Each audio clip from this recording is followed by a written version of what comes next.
자, 우리 오늘 본 말씀 에베소 4장 30절에서 32절에 있는 말씀을 가지고요, 그리스도 안에서 용서라는 제목으로 말씀을 생각해 보는 시간을 갖겠습니다.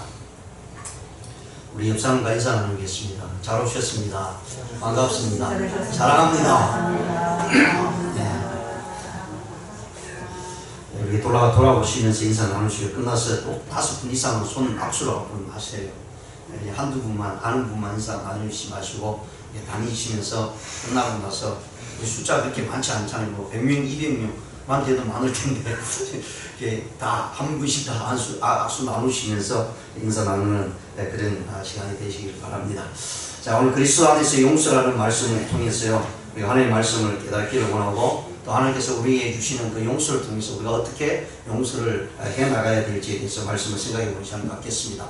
자, 영국의 웰링턴이라고 하는 제독이 있었습니다.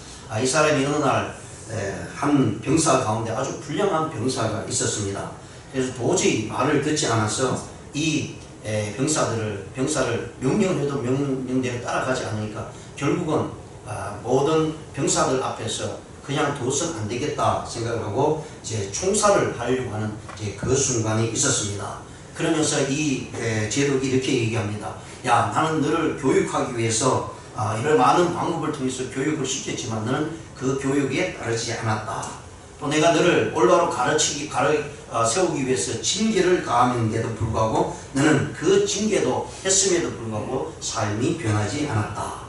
도저히 안 되겠다. 라고 생각해서 감옥에 넣었는데도 감옥에 들어갔어도 너는 반성하지 않았다. 그래서 결국은 내가 할 수 있는 것은 마지막에 너를 총살을 시키는 것밖에 없다라고 이렇게 총살 집행의 명령을 내렸습니다. 그때 이 병사의 친구였던 친구가 앞으로 뛰쳐나오면서 제독에게 이렇게 얘기합니다. 제독님 잠깐만요. 제독님께서는 한 가지를 잊어먹었습니다 라고 말을 하면서 무슨 얘기를 하고 있냐면, 제독님께서는 저 친구를 향해서 용서한 적이 없습니다. 용서를 한번 해보십시오 라고 이렇게 건의를 했습니다. 그 말을 들었던 이 웰링턴 제독이요, 마음에 감동을 받았습니다. 지금까지는 벌을 주어서 어떤 이렇게 힘을 가해서 변화되기를 원하고 그렇게 했는데 변하지 않았기 때문이었습니다. 그런데 이 병사의 얘기를 듣고 이 친구를 용서를 하기를 하고 총살을 시키지 않았습니다. 그런데 놀라운 변화가 일어났습니다. 용서를 받았던 그 병사가 하루하루가 다르게 그의 삶이 변화되었다라는 이야기입니다. 그렇습니다. 용서한다는 것은 내가 조건 없이 이야기를 하고 또 그것을 베푸는 것을 이야기합니다. 그럴 때 사람들은 감동을 받고요, 감격을 받게 된다는 것입니다.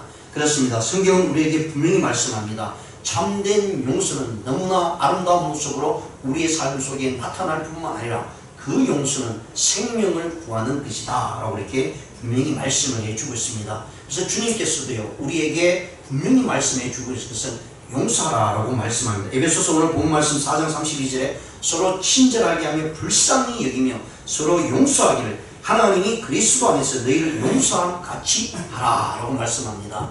예, 하나님께서 우리를 용서해 주셨다고 말씀합니다. 주님께서 우리를 용서해 주셨다고 말씀합니다. 그래서 주님 안에서 너도 다른 사람을 용서하라라고 이렇게 분명히 말씀을 해주고 있는 것을 볼 수 있습니다. 마태복음 17장 35절에서는 너희가 각각 진심으로 형제나 자매를 용서하여 주지 않으면 내 하늘 아버지께서도 너희에게 그와 같이 하실 것이다 라고 말씀합니다. 내가 형제 자매를 용서하지 않으면 하나님도 너를 용서하지 않겠다 라고 이렇게 말씀을 해주고 있습니다. 그러면 성경을 통해서 우리에게 왜 예수님께서 하나님께서 용서하라고 말씀하시면 그 용서를 통해서 우리가 복된 삶을 살게 하기 위함이다 라고 말씀합니다. 용서하지 않으면 우리의 삶은 결코 복된 삶을 살 수가 없다라고 이렇게 말씀합니다. 그 말씀을 베드로를 통해서 우리에게 말씀합니다. 마지막으로 말하니 너희가 다 마음을 같이하여 체휼하며 형제를 사랑하며 불쌍히 여기며 겸손하며 악을 악으로 욕을 욕으로 말고 도리어 복을 빌라라고 말씀합니다. 그러면서 이를 위하여 너희가 부르심을 입었다라고 말씀합니다. 용서해 주기를 위해서 너희들을 불렀다라고 말씀합니다. 그러면서 뭐라고 말씀하시냐면 복을 유업으로 받게 하려 하시니라. 그걸 복을 빌라 용서하라, 사랑으로 하라, 악을 악으로 욕으로 갚지 말고 용서하라. 그리할 때 하나님께서 너에게 너를 불러주신 목적이 있고 너를 복되게 할 것이다 라고 베드로전서 3장 8절에서 9절에 말씀을 해주고 있는 것을 볼 수 있습니다. 이런 내용들은 한 부분을 말씀합니다. 모두 다 서로 용서하자라는 말씀입니다. 그래서 오늘 본 말씀을 통해서요, 우리가 용서를 통해서 하나님께서 주시는 은혜를 우리가 받아 누려야 될 거예요. 그러면 어떻게 우리가 용서해야 될 것인가? 왜 우리에게 용서가 필요한가? 그것은 오늘 본 말씀을 통해서 분명히 말씀하신 것은 용서하지 아니하면 못하면 성령이 근심한다 라고 말씀합니다. 그래서 오늘 본 말씀을 보시면 그 앞절에 보시면요, 29절에 무릇 더러운 말은 너희 입 밖에도 내지 말고 오직 덕을 세우는데 소용되는 대로 선한 말을 하여 듣는 자들에게 은혜를 끼치게 하라 라고 말씀합니다. 이 모든 일들을 통해서요, 하나님께서 주님께서 무슨 말씀을 하시냐면 성령이 근심하지 않게 하라 라고 말씀하시면서 오늘 32절에서 서로 용서하라 라고 말씀합니다. 그리스도 안에서 용서하라는 말씀입니다. 이 말은 예수 그리스도로 말미암아 구원받은 자들을 향해서 말씀합니다. 그리스도 안에 있지 아니하면 그 어떤 누구도요 참된 용서를 할 수 없다는 것입니다. 왜요? 용서를 경험하지 못했기 때문에. 세상적인 용서가 아니라 그리스도 안에서요 우리의 생명을 걸고 우리의 삶을 걸고 용서해 주던 그 용서함을 경험하지 못하면 그리스도 안에서 용서함을 나타낼 수 없다는 것입니다. 그래서 그리스도 안에서 용서하는 것은 예수께서 우리를 향해서 주신 그 베풀어 주신 용서가 얼마나 크고 얼마나 대단한가를 말씀을 해주고 있고요. 그 용서함을 받은 이들이 오늘날 이 땅에 살아가는 이들이 우리 형제 자매를 용서하지 않으면 안 된다는 사실을 분명히 말씀을 해주고 있습니다. 자, 그렇다면 오늘 그리스도 안에서 용서하라. 그러면 우리는 왜 용서를 해야 되는가를 생각해 보기를 원합니다. 첫 번째, 우리 믿는 사람들이 서로 용서해 주는 것이 당연하기 때문이다. 여기서 키워드는 믿는 자들입니다. 그리고 믿는 자들이 서로 용서하는 것입니다. 근데 이것이 당연하다는 거예요. 그 말씀은 오늘 본문을 통해서 분명히 말씀을 해주고 있습니다.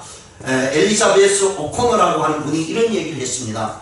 우리는 용서에 대해 수없이 설교를 들어도 쉽게 용서하지 못하며 쉽게 용서받지도 못한다. 새삼 느끼지만 용서는 언제나 설교로 듣는 것보다 어렵다라고 이야기합니다. 예, 그렇습니다. 문제는 용서가 쉽지 않다는 것에 문제가 있는 것이죠. 용서는 결코 쉽지 않습니다. 왜 그런가 하면요, 세상은 용서를 말하고 있지 않기 때문입니다. 세상은 용서를 가르쳐주지 않기 때문입니다. 세상은 우리로 하여금요 용서하기보다는 네가 당한 만큼 갚으라고 이야기하는 것이 세상입니다. 그렇기 때문에 우리는 이 용서가 너무너무 어렵습니다. 왜냐하면 세상과 더불어 살아가고 있기 때문이죠. 세상과 맞춰서 살아가기 때문입니다. 그러다 보니까 용서라는 것이 세상에서 가르쳐주지 않고요, 그 용서를 행함으로 인해서 나타나는 것이 언제나 우리에게는 손해가 온다고, 우리에게는 불이익이 온다는 생각을 가지고 있기 때문에 세상에서는요 참된 용서를 배우지 못한다라고 이렇게 말씀을 해주고 있습니다. 오든이라는 분이 이런 시를 썼습니다. 학교의 아이들이 다 배우고 나도 마님도 알고 있는 것이 있다. 누가 내게 악을 행하면 너도 악으로 갚으라. 이게 세상의 모습입니다. 세상을 살아가는 삶의 법칙에는요 용서의 자리가 없다는 얘기입니다. 동물들도 마찬가지입니다. 동물은 뭐 본능적으로 살아가니까요. 그리고 자연의 현상은 결국은 먹고 먹히는 시대에 살아가고 있습니다. 이것이 인간 세상에서도 퍼져나갑니다. 결국은 인간이 죄악 가운데 나타났기 때문에 이 우주 만물이 변하게 되었다는 사실을 우리가 창세기를 통해서 분명히 압니다. 다람쥐가요 자기를 위협하기에 나무까지 오르는 이 고양이를 그냥 내버려 두겠습니까? 또 돌고래가 자기 친구를 먹은 친구를 이 상어를 그냥 두겠습니까? 오늘날 우리도 마찬가지입니다. 세상의 세상은 용서하는 곳이 아니라 이는 이로 너는 너로 갚으라고 이야기합니다. 오죽하면 율법에서도요 모세를 통해서 보면 이는 이로 너로 갚으라고 이야기를 합니다. 그런데 예수님께서 그것을 바꿔놓죠. 왜냐하면 너희가 이런 일로 이야기하지만 그러나 예수님께서는 사랑으로 용서하라고 분명히 말씀을 해주고 있다는 것입니다. 사람의 본성은요 정말 죄악 가운데 있습니다. 그러다 보니까 어떤 용서에 있어서는 결국은 용서하지 못하는 일로 나타나고 만다는 것입니다. 고고학자들이 유적지를 발견하다가요 옛날 고대 사회의 목욕탕을 이제 발견하게 되어서 그것을 이제 연구하고 그것을 이제 파헤치는 가운데 벽에다가 어떤 기도문이 쓰여 있는가를 봤더니 그 기도문이 이런 기도문이 쓰여 있다고 합니다. 그곳에 자신이 동전 6개를 훔친 자에게 피해 복수를 내려달라고 신에게 비는 문구가 적혀 있었다고 합니다. 또 이런 얘기도 있었다고, 글귀가 있었다고 합니다. 도시 메데스가 장갑을 잃어버렸다. 사람 이름이 적힌 것 같아요. 장갑을 잃어버렸다. 그 장갑을 훔쳐간 사람은 신의 신께서 지정하신 성전에서 눈이 멀고 미치게 하여 주소서. 이게 사람의 모습입니다. 인간의 본성이에요. 자기에게 손해가 오면요, 그 손해만큼 그 사람에게 나타나기를 원하는 것이 사람의 본성적인 모습입니다. 세상의 삶의 원칙이 인간의 본성이 용서하지 못하게끔 만들어 갑니다. 그런데 성경은 그리스도 안에 있는 하나님의 백성들은요, 용서하라, 그것이 당연하다라고 이렇게 말씀을 해주고 있습니다. 저와 여러분은 어떻습니까? 특히 부부관계에서는 이런 일들이 너무 많이 일어납니다. 용서라는 일은 결코 간단한 것이 아니다라고 생각을 합니다. 그러면서 우리는 이렇게 얘기합니다. 좋아, 상대가 잘못을 알고 용서를 빌기만 한다면 나는 다 용서를 하고 싸우지 않을 것이다. 싸움을 끝내겠다. 이런 생각을 서로가 한다고 합니다. 그러면서 우리는 이런 부분이 결국 상호 교환적인 모습이 나타나게 됩니다. 양쪽 모두 다 생각하기를 저쪽에서 먼저 나에게 용서를 비면 내가 용서하겠다. 근데 상대방도 그런 생각을 가지고 있다는 거예요. 당신이 먼저 용서하면 내가 언제든지 준비되어 있다는 거예요. 모두 다 준비되어 있는데 먼저 용서해 주기를 원하고 있다는 거예요. 그렇기 때문에 거기는 용서함이 일어날 수가 없다는 것입니다. 나는 언제나 용서할 준비가 되었는데 정작 용서해 주려고 하는데 저쪽에서 용서함을 구하지 않고 있기 때문에 용서하지 않는다라고 이렇게 얘기합니다. 그러기에 나는 너무나 옳은 상태에 있다라고 이렇게 생각을 한다는 거예요. 그래서 우리가 가장 가까운 사람들도 마찬가지예요. 특히 부부 간에도 마찬가지입니다. 그러다 보니까 이 기간이 점점점 넓어집니다. 그래서 서로가 이야기를 하죠. 세상 말로 뭐라 그래요? 세상 말이라 그러면 우리 스스로도 이야기 않습니다. 서로 말을 하지 않고 있는 상태를 뭐라 그래요? 삐졌다 그러죠. 그게 하루가 가고 이틀이 가고 3일 가는, 그리고 일주일 가는 모습이 있어요. 저는 많이 나아졌어요. 지금은 저도 이게 한번 딱 부닥치면요 말을 잘 안 해요. 예, 사람들이, 남자분들이 다 대부분 남편들이 그런 것 같아요. 이 자존심이 있어서 부닥치면 그냥 아무 말 없이 그냥 지나가요. 그러다가요 어느 순간에 누군가가, 아내가 잘못했다고 이야기하면 그때서야 모르는 척하고 이게 용서해주는 척, 자기도 잘못했으면서. 근데 그렇게 오래 끌어봤자 너무 힘들고 고통스럽습니다. 그래서 예수님께서요 빨리 용서하라고 이렇게 말씀을 해주고 있는 것을 우리가 살펴보게 됩니다. 그렇습니다. 주님은 우리를 향해서요, 하나님께서 주신 그 은혜 안에서 네가 서로 용서하라, 그것이 당연하다라고 말씀합니다. 왜 그렇습니까? 우리는 믿는 사람들은 누구나 하나님 앞에서 죄의 용서함을 받았기 때문입니다. 하나님으로부터 용서함을 받았기 때문에 그 용서함으로 사람들에게 나타내어라라고 분명히 말씀합니다. 그래서 용서는요, 어떻게 보면 우리 그리스도인들의 의무입니다.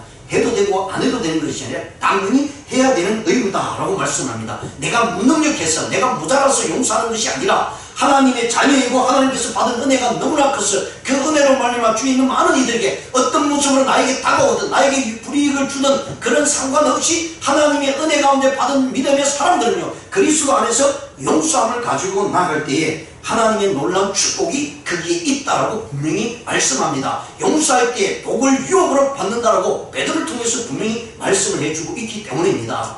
미국에 남북전쟁이 일어났을 때 군인이 군대를 이탈하면 탈영을 했습니다. 전쟁 중에 탈영을 하면 붙잡히면 그냥 그 자리에서 총살을 해도 상관이 없습니다.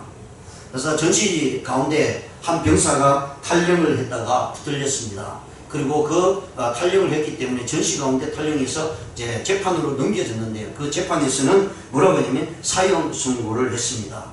이 소식을 들은 어머니가 얼마나 황당하겠습니까? 그리고 이 어머니는 남편은 이미 오래전에 사별을 하고요. 독자 아들 하나만 키우고 있다가 그 아들이 군대에 갔습니다. 그리고 군대에 가서 결국은 또 탈영을 해서 그 탈영 때문에 사형이 집행된다는 소식을 듣게 돼서 이 어머니가 정말 마음에 너무나 답답하고 황당해서요. 도저히 안 되겠다. 그러면 어떻게 해서 이 아들을 살릴 수 있을까? 여러 방면으로 수소문한 결과 대통령의 사명권이 있으면 그 아들이 사형에서 면제될 수 있다라는 소식을 보고요. 이 어머니는 정말 그 아들을 살리기 위해서 대통령을 만나기 위해서 나갔습니다. 전쟁, 남북전쟁이니까 그때 북쪽에 남북전쟁의 노예 해방 전쟁이잖아요. 그때 대통령이 누구냐면 링컨, 에이브라함 링컨이었습니다. 그래서 링컨 대통령을 만나기 위해서 이 어머니는 정말 안간 힘을 쓰면서 수소문 끝에 대통령을 만났습니다. 그리고 그 링컨 대통령에게 제발 우리 아들을 살려달라고, 우리 아들이 잘못했다고, 내가 잘 타일러서 다시 군생활 잘할 수 있도록, 그리고 바른 사람이 될 수 있도록 내가 타이르고 고치고 교육하겠다고 제발 우리 아들 목숨만을 살려달라고 애원을 합니다. 그리할 때 이 처절한 애원에 하는 이 어머니의 모습을 보고 링컨이요, 그 아들을 사면해 주게 됩니다. 그리고 그 사면권을 가지고 나오면서 이 어머니가 이런 얘기를 합니다. 나는 그것이 꼭 거짓말인 줄 알았다. 그 얘기를 하니까 옆에 같이 걸어 나오던 보좌관이 이 어머니에게, 어머니 무슨 말이 거짓말인 줄 알았단 말입니까? 이렇게 얘기했습니다. 그러자 이 부인이 하는 말이 이렇게 얘기했습니다. 다른 사람들이 하는 말이 링컨 대통령은 아주 못생긴 사람이라고, 또 아주 얼굴이 험악하고 라고 하던데, 이번에 실제로 링컨 대통령을 직접 대하니 그 사람은 아름답게 잘생긴 미남이었습니다 라고 이렇게 이야기를 했습니다. 여러분, 우리 중에 링컨을 모르시는 분은 없을 거예요. 링컨 사진 보면 실제로 미국 사람치고는 그렇게 잘생긴 분은 아닙니다. 그나마 수염이 있으니까 좀 이렇게 멋있게 보이잖아요. 그러면서 이 부인이 한 말은요, 왜 이렇게 이야기할 수 있었냐면, 미남자는 아니었지만 그러나 죽은 사람을 살리는 문서에 사인을 하는 링컨의 모습은 누가 봐도 너무나 아름답고 너무나 멋있는 사람이었다라는 고백입니다. 그렇습니다. 복수는 복수하는 자와 함께 망할 수밖에 없습니다. 그러나 용서는요, 용서하는 자나 용서를 받는 자나 모두 다 복을 누리며 행복한 삶을 살 수 있다라고 분명히 말씀합니다. 그렇기 때문에 주님께서는 우리를 향해서요, 용서는 당연히 해야 된다라고 가르치고 있다는 것입니다. 두 번째로, 왜 그러면 우리는 또 용서를 해야 됩니까? 용서하지 아니하면 우리 죄를 용서받지 못하기 때문입니다. 성경은 분명히 말씀을 합니다. 네가 용서해라, 그래야 네 죄가 용서함 받을 수 있다라고 말씀합니다. 우리가 남의 죄를 용서해 주는 것은요, 하나님께로부터 죄를 용서함 받았기 때문에 필수 조건이라고 말씀합니다. 반드시 지켜져야 될 것이고 반드시 주의 말씀을 따라서 행해져야 된다고 말씀을 해주고 있습니다. 마태복음 6장에 보시면요, 14절과 15절에 보시면, 너희가 사람의 잘못을 용서하면 너희 하늘 아버지께서도 너희 잘못을 용서하시려니와 너희가 사람의 잘못을 용서하지 아니하면 너희 아버지께서도 너희 잘못을 용서하지 아니하시리라 라고 말씀을 해주고 있는 내용입니다. 그렇습니다. 우리가 마태복음 18장에 특히 보시면요, 어떤 말씀이 있냐면, 베드로가 예수님께 이렇게 질문합니다. 베드로가 가로되 주여, 형제가 내게 죄를 범하면 몇 번이나 용서하여 주리까? 7번까지 하오리까? 그러니까 그때 사회에서 지금도 마찬가지로 7번까지만 하면요, 용서할 만큼 했다는 얘기예요. 그 이후에는 무슨 짓을 해도 상관이 없어요. 왜냐면 용서할 만큼 했기 때문에. 그런데 베드로가 7번까지 이야기를 합니다. 그만큼 했다는 것은 할 수 있는, 인간이 할 수 있는 용서를 다 했다는 얘기입니다. 그런데 예수님께서 뭐라고 말씀하시냐면 이렇게 얘기하고 있습니다. 예수께서 가라사대 내게 이르노니 7번뿐 아니라 70번씩 7번이라도 할지니라 라고 말씀합니다. 그러니까 용서를 계속하라는 거예요. 용서는 정말 주님 앞에 서는 동안 용서하면서 살라고 얘기합니다. 그것이 바로 주님의 말씀이다 라고 이렇게 말씀합니다. 그것이 마태복음 18장 21절과 22절에 나옵니다. 이 말씀을 하시고 예수님께서 어떤 비유를 드시냐면 임금과 종의 비유를 듭니다. 임금이요, 종이 찾아왔습니다. 그래서 종이 임금에게, 임금님 저에게 일할 수 있도록 또 사업할 수 있도록 이렇게 돈을 빌려달라고, 론을 해달라고, 대출을 해달라고 이야기합니다. 그랬더니 임금이 이 신하에게, 이 종에게 엄청난 돈을 빌려주게 됩니다. 그 돈이 자그마치 1만 달란트입니다. 여기서 우리가 생각해야 될 게 1만 달란트는요 어마어마한 돈입니다. 한 달란트가 34kg의 기준의 금입니다. 한 달란트가 34kg. 자, 계산해보세요. 한 달란트가 34kg입니다. 금이요. 그러면 오늘날 1kg이 얼마예요? 요즘 금이 올랐다고 하니까 자 1억을 계산해보세요. 한 달란트가 34kg, 1kg이 1억이에요. 우리 돈으로요. 그러면 한 달란트가 34억이란 얘기 아닙니까? 근데 그게 만 달란트예요. 그러면 한 달란트가 34kg이면 34억이에요. 그러면 10달란트는요 340억, 100달란트는요 3,400. 네, 맞아요? 그러니까 만 달란트 얼마 됩니까? 계산이 몇 수십조가 된다는 얘기입니다. 자, 그만치 빌려주었어요, 이 종에게. 그런데 이 종이 사업하다 망겨버리고 말았어요. 돈 갚을 길이 없어요. 그래서 임금을 찾아갔습니다. 임금님, 도저히 내가 당신이 빌린 그 돈을 갚을 길이 없습니다. 저를 아무리 노력하고 아무리 돈을 모아도 도저히 그 돈을 갚을 길이 없는데 어떻게 안 되겠습니까? 하면서 용서를 빌었어요. 말장은 이미 지나갔습니다. 자칫 잘못하다 이제 감옥에 갇혀서 죽을 수밖에 없는 상황. 그래서 정말 액을 복구하면서 용서해달라고 임금에게 용서를 구했습니다. 그랬더니 임금이요 용서해 주었습니다. 탕감해 주었다고 얘기합니다. 자, 마치 1만 달란트를. 자, 탕감을 받고 얼마나 기쁘겠습니까? 이제 돈을 안 갚아도 돼요. 그 많은 돈을 빌렸는데 이제 완전히 뱅크럽시 된 것처럼 안 갚아도 돼. 그래서 이 기쁜 마음으로 막 돌아오는데 자기 앞에 누가 딱 나타나냐면 자기에게 빌려간 100다니엘을 빌려간 종이 하나 있었어요. 100데나리온을 빌려간 종이 딱 나타난 거예요. 그래서 이 만 달란트를 탕감받은 이 사람이 자기가 100다니엘을 빌려준 그 사람이 자기에게 찾아왔어요. 주인님, 내가 이 100달란트를 100데나리온을 빌렸는데 이 100데나리온을 갚을 길이 없습니다. 사업하다가 망했습니다. 지금 가지고 있는 돈이 아무것도 없습니다. 어떻게 안 되겠습니까? 용서해 주십시오. 내가 정말 돈을 벌어서 나중에 갚겠습니다. 라고 이야기했음에도 불구하고 만 달란트를 탕감받은 이 종이요, 자기 이 종이에게 100다니엘을 빌려준 종이에게 당장 갚으라고 멱살 잡고요, 나 안 되겠다 하고 감옥으로 집어넣은 거예요. 근데 이 소식을 임금이 들었다는 얘기입니다. 그 임금이 그거 들을 때 화가 나요, 안 나요? 아니, 자기는 만 달란트를 탕감받았는데 그 100데나리온을 탕감을 못해줘? 100데나리온이 얼마냐면 한 데나리온이요 한 사람이 하루의 일당입니다. 노동의 하루의 품삯입니다. 100데나리온을 따지고 보면 오늘날 보통 사람들이 15만원, 하루 일당을 15만원 받는다 그러면요 100데나리온이면 1,500만원 정도 돼요. 1,500만원 뭐 적은 돈은 아닙니다. 그러나 1만 달란트를 탕감받은 것에 비하면 이건 아무것도 아니죠. 그런데 그 사람을 자기가 그만큼 용서함을 받았는데요, 그것 때문에 그 사람을 감옥에 집어넣은 거예요. 이 소식을 임금이 듣고 노발대하다면 당장 그놈을 데려오라 하면서 그놈을 잡았어요. 모든 것을 다 빼앗고 감옥에 집어넣었다는 얘기입니다. 이 말은 무슨 말씀이냐면, 왜 예수님이 이 말씀을 하시냐면, 그리고 그 말씀을 하시고 난 다음 18장, 마태복음 18장 35절에 이렇게 말씀하십니다.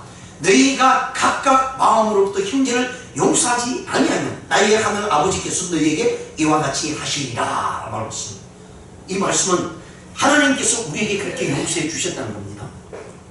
우리에게 1만 달란트보다 더 많은 것들을 우리에게 용서로 주셨다는 거예요. 죽었던 우리들을 살려주셨다는 거예요. 예수 그리스도의 십자가로 말미암아 너희를 용서했다는 거예요. 아무런 대가도 않고 너희가 가지고 있는 것은 가진 내가 용서함을 밖에 뭔가를 낸 것이 아무것도 없습니다. 그런데 하나님의 은혜로 말미암아 그 많은 돈을, 그 많은 것들을 탕감을 받고 네 생명을 구했다는 거예요.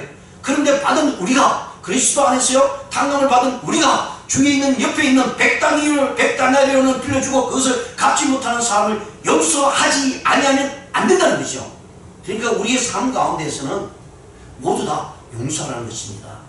주님 앞에 비친 우리의 모습은요, 옆에 있던 어떤 비친 모습으로 우리에게 따라온다 할지라도 그것은 반드시 용서해야 된다고 말씀합니다. 그렇지 않으면 예수님께서 너희도 용서함 받지 못한다 라고 이렇게 말씀을 해주고 있습니다.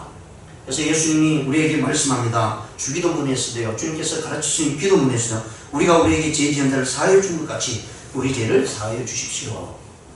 그리고 이 죄의 용서함을 우리가 구하고 또 용서해 줄 때에 우리의 삶 속에 하나님의 평안과 복이 있다라고 말씀합니다. 그리스도의 김이라고 하는 분이 이런 책을 썼습니다. 인생의 응어리를 풀어라 라는 책을 썼습니다. 이 책 내용 중에 용서하지 못하는 사람의 불행 12가지가 있습니다. 정말 그래요.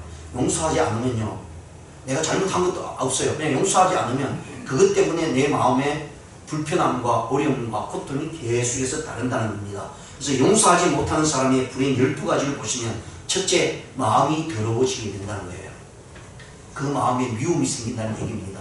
용서하지 않으면요, 계속 미움이 생기잖아요. 우리 사람의 모습이, 저 역시 마찬가지예요. 나에게 잘못한 사람이 있고 나에게 뭐 못되게 굴렸다 그러면 이게 용서하지 않으면 계속 생각을 할 때마다, 볼 때마다 속에서 미움이 이게 막 올라오잖아요. 그러면 우리 마음이 더러워진다는 거예요. 그 다음에 사탄이 틈을 탑니다. 우리 영적인 부분을 완전히 망가뜨린다는 것입니다. 미워하는 사람을 닮아갑니다. 그리고요, 그런 이성과 결혼하게 됩니다. 젊은 청년들 조심하셔야 되겠네. 우리 천영이 이제 결혼하기 전에 다 용서하고 결혼했어요. 뭐 그럴 줄 알고, 잘 알고 있지만은, 이걸 하지 않으면 그런 이성을 만드는데요. 이러면 집안이 완전 풍지박산 납니다. 그래서 용서가 그만큼 중요한 얘기입니다. 그리고 주님과 당연히 멀어지게 되죠. 그리고 주님을 닮아갈 수 없습니다. 관계가 회복되지 않습니다. 용서하지 않으면 그 관계는 결코 회복되지 않습니다. 그리고 몸이 쇠약해집니다. 육신이 망가진다는 얘기입니다. 또 외롭게 살게 됩니다. 용서하지 못하니까 언제나 외톨이가 되죠. 나만 옳다, 나만 정직하다, 저 사람들 다 나쁘다 라고 생각을 하고 살아가기 때문에 어울리지 못한다는 거예요. 그러면요, 과거에 묶여 살게 됩니다. 계속 뒤로만 되돌아보는 거예요. 옛날에는 어떻는데 나는 이렇게 사는데 저렇게 사는데 이야기를 한다는 거예요. 그리고 상처가 절대로 치유되지 않습니다. 여러분, 상처를 치유받기 위해서는 내 안에 있는 잘못된 것을 용서함으로 나타날 때 내 상처가 치유된다는 거예요. 그래서 내 상처가 치유되지 않으면요, 내 삶이 너무나 힘들어지고 내 육체는 계속해서 망가지고 된다는 사실입니다. 그리고 용서받을 수 없습니다. 내가 용서하지 아니하면 나 역시 마찬가지로 용서함을 받지 못한다라고 이렇게 말씀을 해주고 있는 것을 우리가 살펴봅니다. 그렇습니다. 용서함으로 말미암아 우리는 행복한 삶, 복된 삶을 누릴 수가 있고요, 용서할 때 하나님의 참된 복이 우리 삶 가운데 나타난다라고 이렇게 말씀합니다. 다음에 세 번째로는요, 왜 우리가 용서해야 되느냐면 우리 마음의 미움이 사라지고 축복을 받기 때문이다 라고 말씀합니다. 다른 사람이 나에게 잘못한 것, 또 다른 사람에 대해서 꺼려하고 싫어하는 것이 있다 해도요, 용서하고 그리고 그들을 수용해 준다면 우리는 우리의 마음속에 미움이 사라집니다.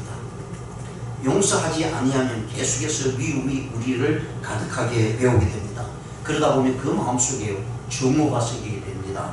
그리고요, 불안한 마음이 생기게 되고요, 원한을 가지게 되면 우리의 마음속에 독한 생각이 들면 결국은 그 독이요, 상대방을 향해서 나타나지만 그러나 그 독은 내 안에서 나오기 때문에 나를 망가뜨리는 길이 되어버리고 만다는 것입니다. 그러다 보니까 정신적으로, 육적으로, 영적으로 완전히 망가져버리고 맙니다. 하나님과도 관계가 형성이 되지 않습니다. 사람과도 관계가 형성이 되지 않습니다.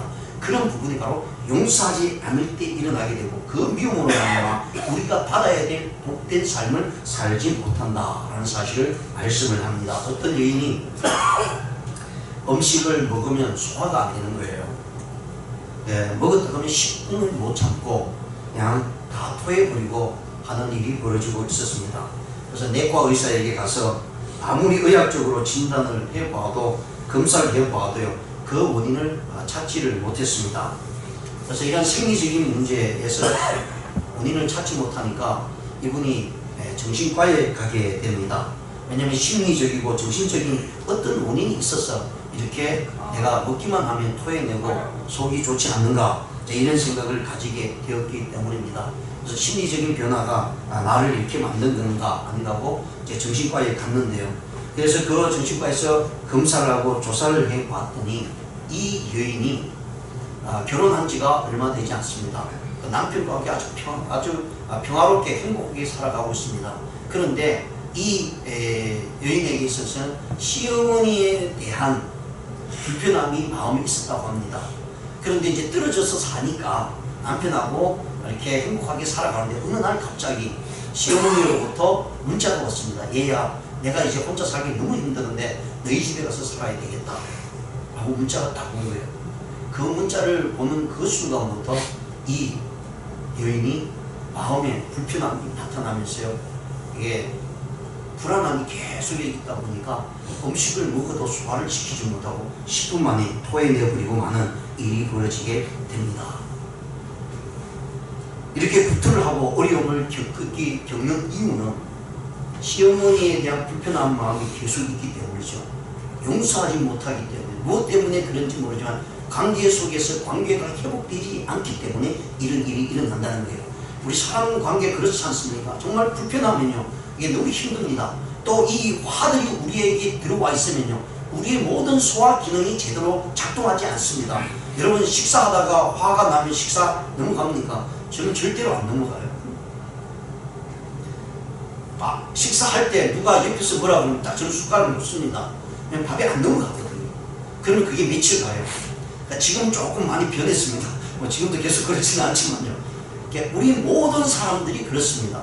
내 마음에 불편함이 있고 화가 있으면요, 우린 식탁에 앉아서 그 음식이 아무리 진수성찬이라 할지라도 넘어가지 않습니다. 왜? 내 마음에 불편함과 화가 있기 때문에 그 화를 다스리고 그 화를 없앨 수 있는 것은 오직 용서함뿐이다 라고 성경은 우리에게 말씀을 해주고 있습니다. 그래서 마태복음 5장 44절과 46절에 보시면, 45절에 보시면 이런 말씀이 있습니다. 나는 너희에게 이르노니 너희 원수를 사랑하며. 자, 예수님께서는 우리 성경에는 정말 대단한 말씀이 나오죠. 우리 힘으로는 도저히 될 수 없는 이야기를 합니다. 그런데 할 수 있다는 거예요. 너희 원수를 사랑하며 너희 받게 하는 자를 위하여 기도하라. 이게 믿는 사람들이라는 거예요. 그러니까 믿는 사람들은요, 우리 안에 미움을 제거하고 용서를 함으로 인해서 일들을 할 수 있다고 해요. 이같이 한즉 하늘에 계신 너희 아버지 아들이 되리라 라고 말씀해 주고 있습니다. 예, 우리 안에 하나님께 주신 그 크신 사랑을 우리가 온전히 더 믿고요, 그 사랑을 가지고 이 세상을 이겨나가야 됩니다. 그 나를 이겨나갈 수 있는 힘은 용서밖에 없다라는 사실을 분명히 말씀을 해주고 있기 때문입니다. 성경은요, 그런 위대한 사람들을 이야기합니다. 그 중에 한 사람이 요셉입니다. 요셉은 형제들로부터 팔려갔습니다. 형제들로부터 죽음을 경험할 수밖에 없는 정말 처참한 지경까지 이르렀습니다. 그리고 그 마음속에 형제들 향해서 욕을 할 수도 있고요, 한번 두고 보자, 내가 잘 되면 어떻게 하나 한번 두고 보자 라는 마음을 가질 수도 있었습니다. 그런데 요셉의 인생을 보면요, 그 형제들이 팔아넘기고 죽이려고 하는 그 순간을 많이 경험을 했음에도 불구하고 그가 잘 되었을 때, 그가 애굽의 총리가 되었을 때, 그들의 형제들이 찾아왔을 때 그 형들을 향해서요, 악한 모습으로 대하지 않았습니다. 용서해 줍니다. 그러면서 그의 고백이 뭔 줄 아십니까? 창세기 50장 19절과 21절을 두려움 마소서 내가 하나님을 대신하니까. 요셉은 철저하게도요, 하나님을 믿고 의지했습니다. 하나님이 이 모든 것을 주관하신다는 사실을 알고 있었습니다. 그렇기 때문에 사람의 원수가 나를 방해하고 나를 없애고 나를 어렵게 하고 나를 핍박하는 저 원수라 할지라도 내가 갚는 것이 아니라 하나님이 하신다는 사실을 알고 있었기 때문에요, 인간 스스로 자기 스스로 형제들을 심판하거나 원수를 갚는 일을 하지 않았다라고 말씀합니다. 어떻게 내가 하나님을 대신할 수 있겠습니까? 그러면서 당신들은 두려워 마소서 내가 당신들과 당신들의 자녀를 기르리라 하고 그들을 간곡히 한 말로 위로하였더라. 도대체 누가 누구를 위로해야 됩니까? 지금 형제들이 요셉을 위로해야 되잖아요. 요셉에게 잘못했다고 얘기를 해야 되잖아요. 그런데 도리어 반대로 당한 사람이 그 형제들 향해서 위로하고 걱정하지 마십시오. 야곱의 아버지가 죽었습니다. 죽고 나니까 이 형제들이 겁이 덜컥 난 거죠. 이제 요셉이 가만히 있지 않을 것이다. 그래도 아버지가 있어서 중매 역할을 했기 때문에 우리가 그동안 이렇게 살아갈 수 있는데, 아버지가 돌아가시고 나면 저 요셉이 그 옛날 생각을 가지고 우리를 다 죽일 것이다, 그런 생각을 가지고 두려워하고 있을 때 요셉은 전혀 그런 모습으로 나타내지 않고 하나님을 대신할 수가 없고, 당신들 두려워하지 마시오. 내가 당신을 책임지겠습니다. 당신들 자녀까지도 책임을 지겠다라고 이렇게 할 때에 요셉의 가정은요, 행복한 가정이 될 수가 있었습니다. 사랑하는 성도 여러분, 우리의 삶을 즐겁게 살기를 원하십니까? 기쁘게 살기를 원하십니까? 하나님께서 우리에게 잠언서를 통해서 분명히 말씀합니다. 마음의 즐거움은 얼굴을 빛나게 하여도 마음의 근심은 심령을 상하게 한다. 마음에 근심하지 마십시오. 용서하십시오. 그러면 우리의 마음이 기쁨으로 세워지면 우리의 얼굴은 언제나 환한 빛으로 나타날 것입니다. 마음의 근심과 걱정을 가지고 있으면 어떤 일이 벌어지는 줄 아십니까? 마음의 즐거움은 양약이라도 심령의 근심은 뼈를 마르게 한다라고 말씀합니다. 사랑하는 성도 여러분, 우리가 용서해야 될 사람들의 모습들이 우리 안에 많이 있습니다. 모든 사람들을 용서해야 된다고 분명히 말씀합니다. 용서하지 않으면 우리는 그 어떤 일도 일어나지 않습니다. 저와 여러분이 이 자리에 앉아서 예배 드릴 수 있는 것은요, 분명한 누군가의 용서에 의해서 이루어졌다는 것이죠. 그것은 하나님의 놀라운 용서였습니다. 그리고 그 용서가 우리에게 전해지고 그 용서를 통해서 또 이웃을 전해 용서를 함으로 인해서요, 그들이 예수 그리스도 안에 들어오게 되고요, 복음의 역사를 맛보게 되었다는 사실입니다. 수많은 사람들이 목숨을 잃었습니다. 수많은 사람들이 순교하고 자기의 생명을 희생했습니다. 그 일들은 왜 그렇게 할 수 있었느냐 하면 상대방을 용서할 수 있는 마음이 있었기 때문에 그들을 용서하고요, 자기 생명을 드릴 수가 있었고요, 그 생명을 통해서 그들을 구하는 일로 인도하셨다라는 사실을 분명히 보여주고 있습니다. 우리 사도행전 6장에 7장에 보시면요, 스데반 집사님이 어떤 일을 벌였습니까? 자기를 죽이는 사람들이 있었습니다. 복음을 전합니다. 돌을 치는 사람이 있었습니다. 그런데 그 돌을 치는 사람을 향해서 그는 이렇게 기도했습니다. 무릎을 꿇고 크게 불러 가로되, 주여 이 죄를 저들에게 돌리지 마옵소서. 하나님, 저들을 용서해달라는 것입니다. 저들이 돌을 쳐서 나를 죽이려고 합니다. 내가 저들에게 해를 끼친 것도 아닙니다. 저들에게 하늘의 복음을 전하다가 이런 일을 당했습니다. 그럼에도 불구하고 하나님, 저들은 몰라서 그러니까 죄를 저들에게 돌리지 마십시오 라고 이렇게 기도하는 이 스데반의 집사의 님의 기도의 모습을 볼 수 있습니다. 이리 할 때 그게 있던 사울이 변해서 바울이 되었습니다. 용서할 때요, 우리의 가슴이 오늘었습니다. 용서할 때 내 주위에 있는 사람들이 하나님의 복음의 역사를 맛볼 수 있다는 사실을 우리가 기억하시면서 날마다 우리 형제 자매들을 어떤 일이 있었어요, 먼저 용서하십시오. 그러면 우리의 마음에 평안이 올 것입니다. 또 하나님부터 우리의 모든 죄를 용서함 받을 것입니다. 그리고 하나님께서 우리에게 복을 유업을 주시고자 하는 그 복을 다 받아 누리는 저와 여러분 되시기를 주님의 이름으로 축원드립니다. 기도드리시겠습니다. 하나님